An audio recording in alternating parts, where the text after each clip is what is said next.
Weight loss challenge வந்து இப்போ வந்து பண்ணிட்டு இருக்கோம் இல்லையா? என்னோட ஃப்ரெண்ட் ஹேமா இருக்காங்க. அவங்க வந்து பார்த்தீங்கன்னா, எனக்கு வந்து மட்டன் பிரியாணி வந்து செஞ்சு ரெடி பண்ணி குடுத்து விட்டாங்க. ஸோ அதுக்கப்புறம் நானுமே இன்னைக்கு வந்து மட்டன் தான் வந்து குழம்பு வைக்கலான்னு சொல்லிட்டு ரெடி பண்ணிட்டு இருந்தேன்னா, ஸோ மட்டன் பிரியாணி, மட்டன் குழம்பு வச்சு சூப்பரா சாப்பிடலான்னு சொல்லிட்டு நல்லா உருளைக்கிழங்குலாம் கட் பண்ணி போட்டு செஞ்சிருந்தேன் நானு. நமக்காக எஃபோர்ட் எடுத்து ஒரு விஷயம் வந்து பண்ணும்போது அது ரொம்பவே சந்தோஷமா இருக்கும் இல்லையா?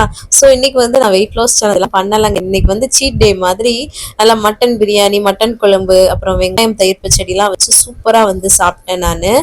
அஹ் எப்படிதாங்க ஒரு ஒரு மாதிரி அது ஒரு சந்தோஷம். நம்மளே செஞ்சு சாப்பிட்டுட்டு இருக்கும்போது யாராவது செஞ்சு கொடுக்கும்போது ஒரு சந்தோஷம் வரும் இல்லையா? அந்த மாதிரி நைட்டுக்கும் அந்த மாதிரி லைட்டா எடுத்துக்கிட்டு அதுக்கப்புறம் நைட்டு தூங்க போறதுக்கு முன்னாடி இந்த சீரக சோம்பெல்லாம் கொதிக்க வச்சு கொஞ்சம் அது வந்து கொஞ்சம் மேனேஜும் வந்து பண்ணிட்டு இருந்தேன். இது லாங் வீடியோ டீட்டெயிலா ஷேர் பண்ணியிருக்கேன் பாருங்க. வெயிட் லாஸ் ரெசிபி டிப்ஸுக்கெல்லாம் நம்மளோட சேனலை சப்ஸ்கிரைப் பண்ணிக்கோங்க. பாய்.